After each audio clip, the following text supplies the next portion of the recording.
Oi, tá começando mais uma edição do Bem Viver, nosso programa sobre agroecologia, saúde, alimentação e cultura popular. Chegando devagarinho, eu sou Lucas Salum e te convido para essa boa prosa. Bora nessa? Retratos que combatem preconceitos. Ativista da África do Sul captura a beleza de dentro. 20 anos de diálogo, solidariedade e fartura. Vamos conhecer a Escola Nacional Florestan Fernandes do MST. Malas prontas? Se prepara para uma viagem na história. Vamos até Kazan, na Rússia, conhecer o encontro de religiões e culturas. E também tem receita no programa de hoje. É isso e muito mais, se liga que o Bem Viver está só começando. O clique na câmera aciona o obturador, permitindo que por uma fração de segundo, a depender da abertura do diafragma, a luz atravesse a lente e se estabeleça no filme. Eis a fotografia. A explicação é técnica, mas o resultado é pura poesia. O retrato de uma pessoa sempre vai ser algo lindo. O sorriso é mero detalhe, isso porque a beleza vem de dentro. A explicação é de Zanele Muholi, artista visual não binária da África do Sul com prestígio internacional pelo trabalho voltado à população LGBTQIA+. Pela primeira vez, o Brasil recebeu uma exposição individual de Muholi. Foi no Instituto Moreira Salles, aqui em São Paulo, e o Bem Viver foi lá. Saí bem nessa foto.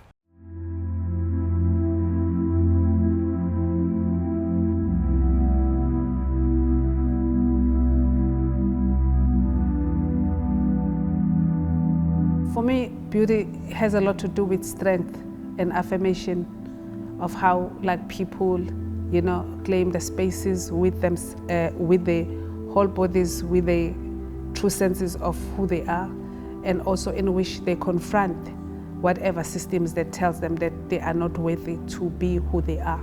So when I say I'm beautiful, I'm saying I'm strong, I'm here, and listen to me and acknowledge my presence and resistance in this space. That has to do with beauty, beyond just beauty being a noun, but to say that beauty comes from within, inside out, and also a way in which each and every one of us confront that person in the mirror, that is looking at the self, to say that this is me, and acknowledge and recognize and respect my worthiness.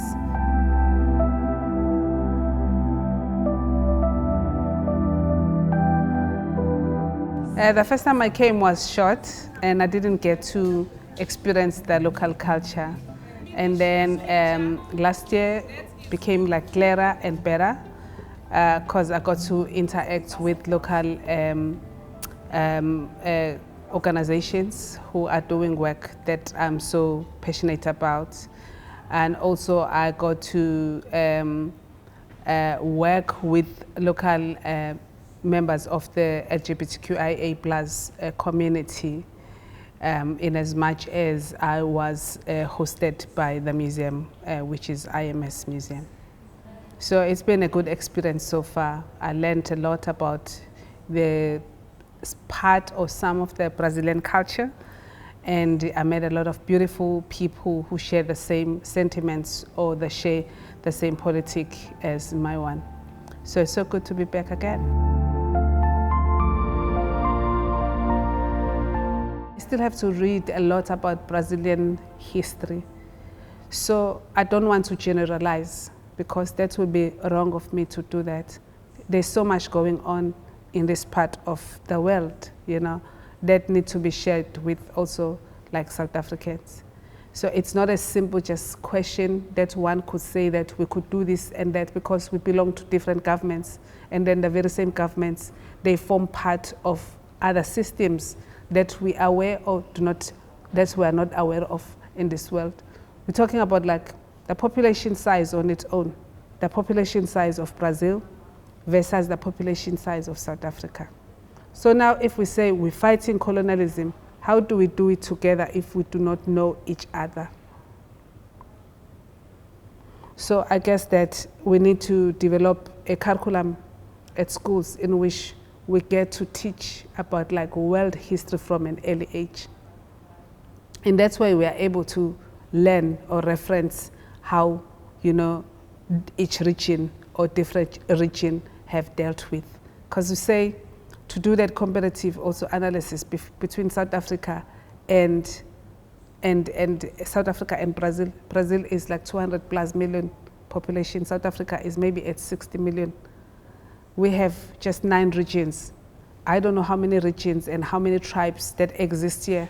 And if we talk about colonialism, we need to look at the systems within, because for each and every country, there are First Nations people who belong into that space, who might end up being excluded when we talk about colonialism, you know. But yet we talk about like a bubble that we need to burst to make sure that everybody have a voice. You get what I'm saying?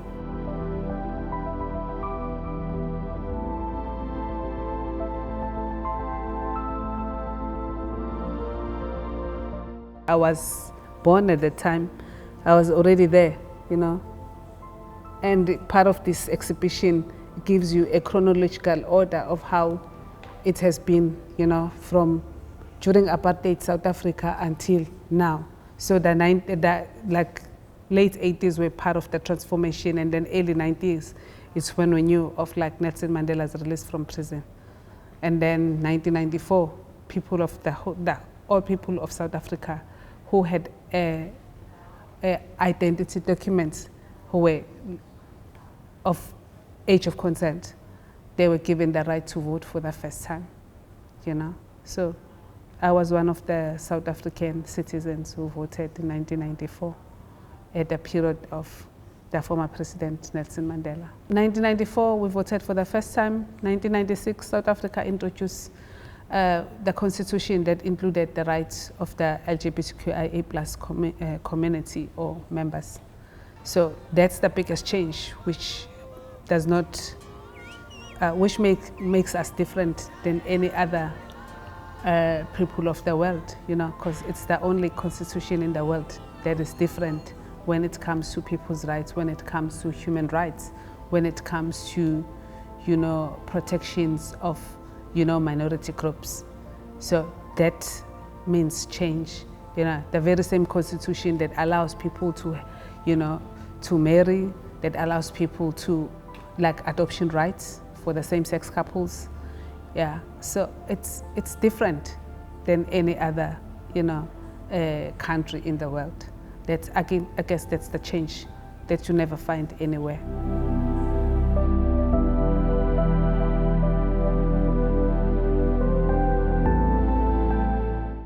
Pronto, está feito o convite. A exposição está disponível até o final de junho, de graça, no Instituto Moreira Salles, que fica localizado na Avenida Paulista, aqui em São Paulo. Bom, agora voltando para essa provocação de Moholy, como fazer países irmãos conhecerem mais a história um do outro? É importante comentar que aqui no Brasil a gente tem uma iniciativa exemplar nesse sentido, que é a Escola Nacional Florestan Fernandes, uma criação do MST há 20 anos. O espaço está localizado no interior de São Paulo e sempre de portas abertas para quem quiser respirar um ar puro de novos caminhos que podemos seguir juntos e juntas.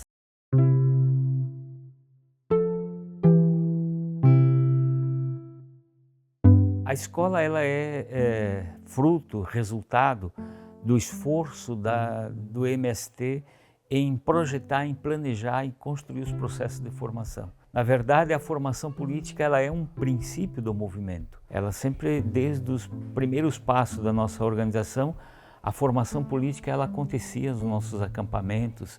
Não é a burguesia, não é a classe dominante, não são os nossos inimigos que vão preparar nossos quadros, somos nós.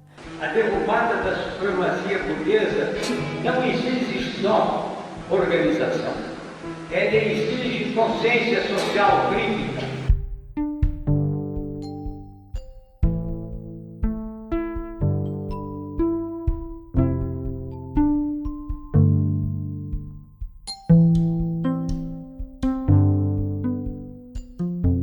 Em 2000 é que se iniciou o processo de construção da estrutura física e foi um processo muito rico, interessante, porque foi feita ela toda em mutirão, né?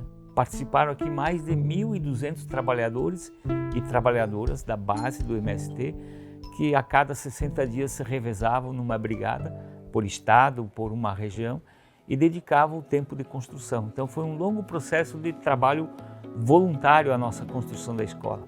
Mas também se destaca no processo de construção a técnica com que foi utilizada aqui na escola, de solo-cimento. É uma técnica que não agride o meio ambiente. Minha história com o MST começa desde que eu nasci, né? Então começa antes de mim, que começa com os meus pais, com esse processo de luta pela terra mesmo. Eu comento muito com a minha família assim, a questão do trabalho, a questão da vivência coletiva, social, desse espaço assim, né? Mas eu recém tinha feito 19 anos, então não tinha a experiência de viver sozinha ainda, de estar num espaço longe da família, enfim, né? E aí quando eu chego na escola eu me deparo com uma outra família, assim, né? Os espaços construídos, né, os espaços pedagógicos que nós denominamos, ela tem uma mística, né? A homenagem ao professor Florestan Fernandes, ele é uma grande referência, mas a Escola Nacional Florestan Fernandes tem dentro dela muitas outras homenagens, vamos dizer assim, através da nomeação, né, dos espaços, né? Auditório Patativa do Assaré, Luxemburgo, a Biblioteca Antônio Cândido, né? Por último, um dos espaços que foi inaugurado pós a pandemia, né, o Germinal. Pessoas que, enquanto elas estão em vidas, elas ajudam a germinar, a construir ou fortalecer outras pessoas, né? Então, todos os educadores que estão aqui, que as cinzas estão aqui, elas ajudaram a germinar muitas outras pessoas, muitas outras vidas. Todos os livros foram doados. Então aqui tem salas para eles lerem, em cima também Quantos livros tem aqui ao todo? 44 mil. Nós temos na Florestan Fernandes a melhor escola de formação política dos movimentos sociais brasileiros. Eu acho que um balanço que nós fazemos desses últimos 10 anos da escola é de que a escola se constituiu de fato num espaço de resistência, de elaboração teórica, de formação política, mesmo num cenário de enfrentamentos, né, de avanço da extrema-direita, nós acreditamos que a escola cumpriu um papel importante. Da próxima etapa no Brasil, nós vamos ter de falar da questão da distribuição da riqueza, e isso é agora. Nesse tempo, nós também inauguramos o campo do Dr. Sócrates nesses últimos 10 anos, que foi um importante momento político e de homenagem a um desportista, mas também, ao inaugurar o campo, nós fortalecemos o pensamento da luta pela democracia, né? O Sócrates como esse personagem que sempre lutou pela democracia. Eu tenho absoluta certeza que o Magro se sente muito mais homenageado por ter o nome do campo do MST do que se fosse o Maracanã, o Pacaembu ou a Arena Corinthians.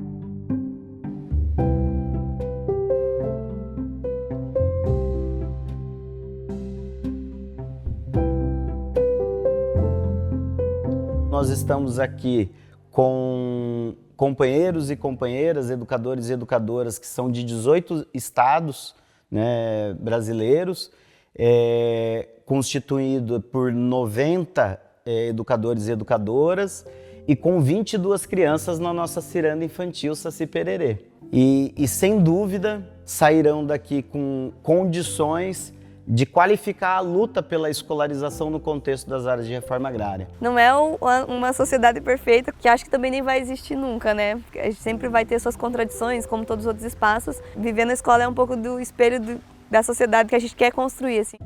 A ENF seguirá prosperando, desenvolvendo o seu papel político, formativo, organizativo, pedagógico, desde a pedagogia do movimento, permanentemente. Nesse contexto de celebração dos seus 20 anos, sem dúvida ela vai reafirmando suas raízes, a sua origem estratégica vinculada à luta pela reforma agrária popular, de seguir rompendo as cercas do latifúndio do saber, combinado ao rompimento das cercas do latifúndio da terra. Na periferia do mundo capitalista e de nossa época, não existem simples palavras.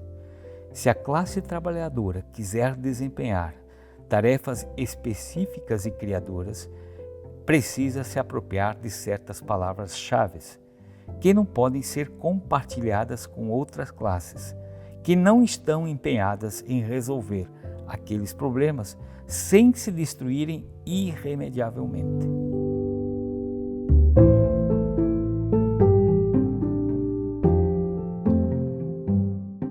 Olha, não sei se chegou aí, mas esse cheirinho anuncia que é hora dela. A nossa chefe Rema Souto vem nos ensinar mais um segredo de cozinha. Hoje é um repolho refogado especial. Brilha, Rema!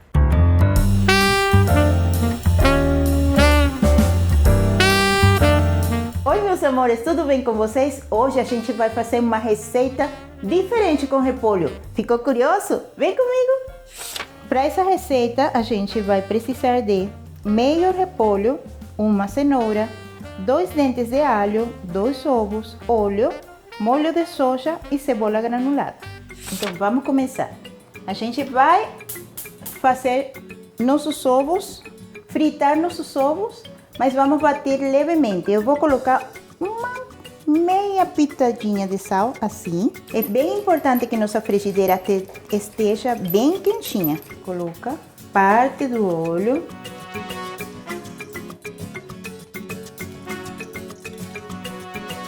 E deixa ele fritar. Faz assim. Dá essa viradinha e desliga. Em outra frigideira, a gente...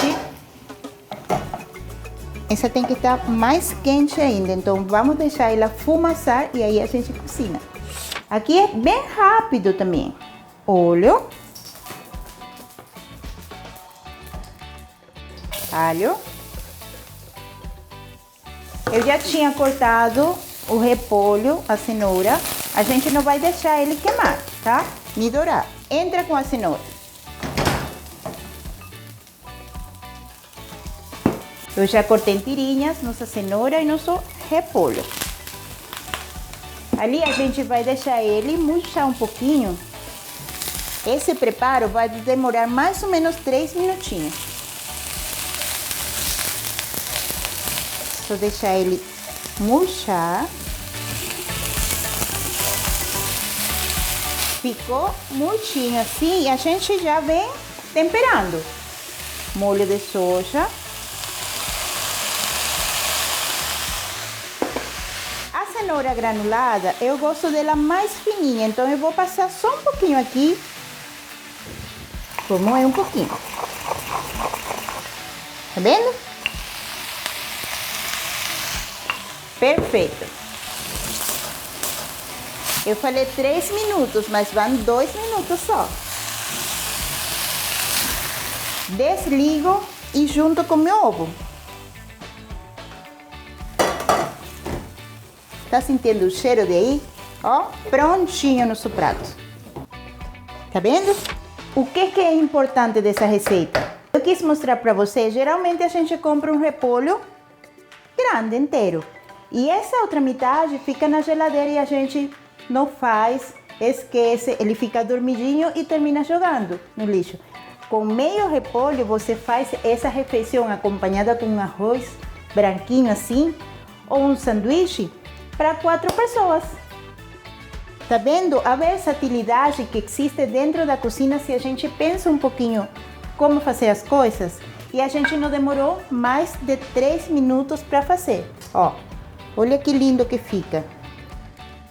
Nutritivo e delicioso. Dessa vez eu surpreendi vocês, não foi? Mas agora é minha vez.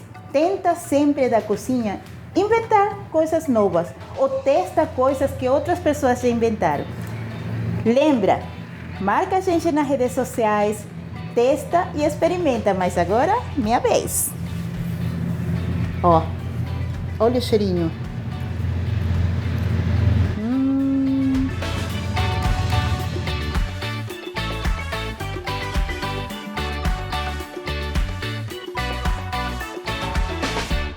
Pronto, agora todo mundo de barriga cheia partiu para uma viagem de trem. Olha, se ajeita aí que a distância é longa, não tanto pela geografia, mas pela história. A gente vai para a Rússia conhecer a célebre cidade de Kazan, símbolo da expansão para o Oriente e também da confluência de religiões e culturas no país.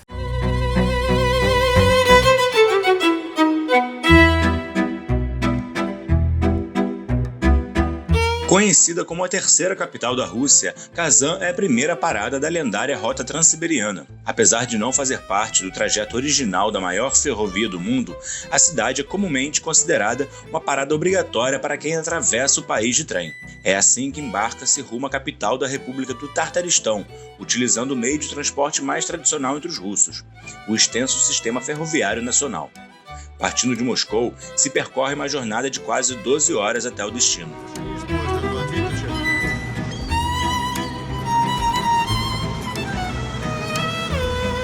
A chegada a Kazan ocorre ao amanhecer.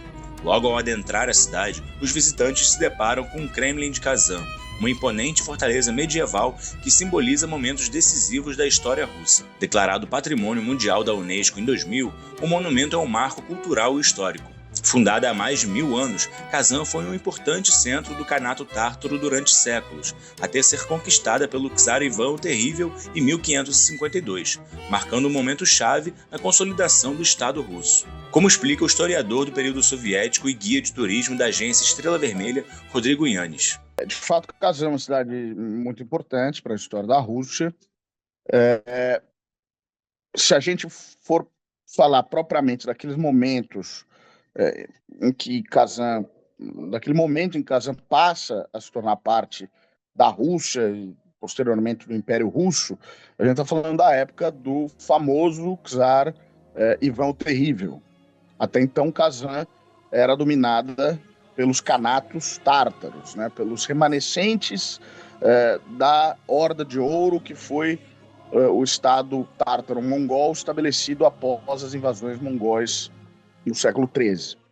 Então, a conquista de Kazan por Ivan o Terrível, que foi um empreendimento muito longo, né? O Ivan o Terrível se envolveu diretamente na campanha dos russos para conquistar a cidade de Kazan, foi um marco do momento em que a Rússia se liberta, digamos assim, do jugo tártaro-mongol, dos 240 anos quase que os russos ficaram sob influência direta dos clãs tártaro-mongóis.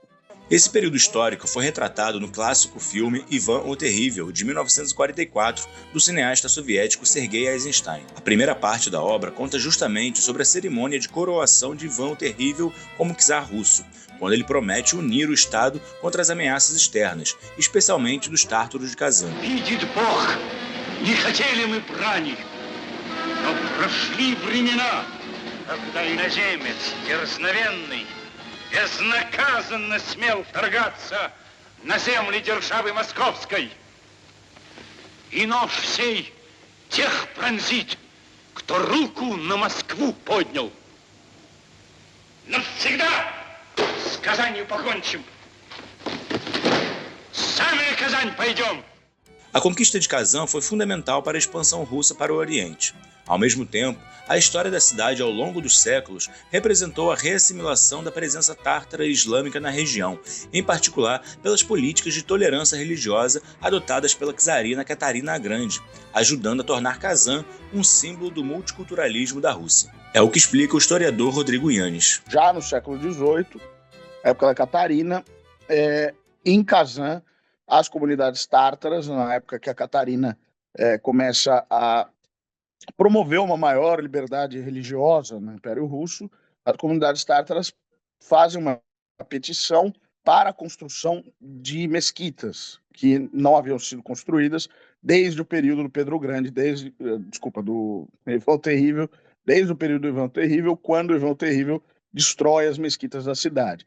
Então, a Catarina autoriza e são construídas as mesquitas que hoje estão em pé no bairro histórico tártaro de Kazan, primeiras mesquitas da cidade sob domínio russo. Então, Kazan acaba sendo esse marco de encontro entre a religião ortodoxa e a religião islâmica, entre os povos russos e os povos tártaros, e, de certa maneira, entre uma Rússia mais ocidental e uma Rússia que olha mais para o Oriente, para as minorias étnicas, né? Kazan, nesse aspecto, é uma mistura muito grande. Um dos principais símbolos do multiculturalismo de Kazan está representado neste monumento, que é o Templo de Todas as Religiões, considerado um dos lugares mais ecumênicos do mundo.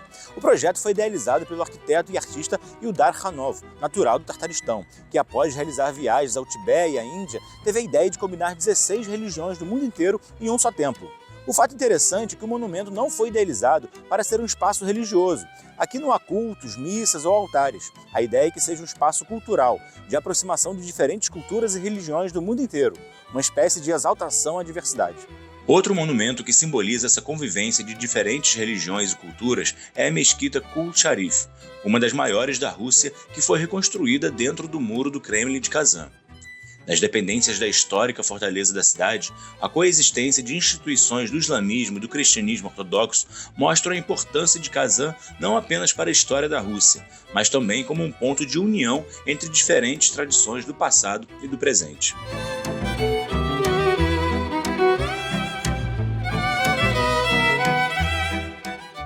Que aula de história! Maravilha, gente! Assim a edição de hoje fica por aqui, não sem antes agradecer demais a sua audiência e lembrar que se quiser falar com a gente, pode mandar um recadinho no nosso zap. O número é 11 999 22 9623. Outro recado é que de segunda a sexta-feira o nosso programa tem uma versão em podcast com entrevistas que abordam esses mesmos assuntos, aprofundando ainda mais os debates. De qualquer forma, semana que vem a gente está de volta aqui nas telinhas e eu tô te esperando, hein? Até lá! Tchau, tchau!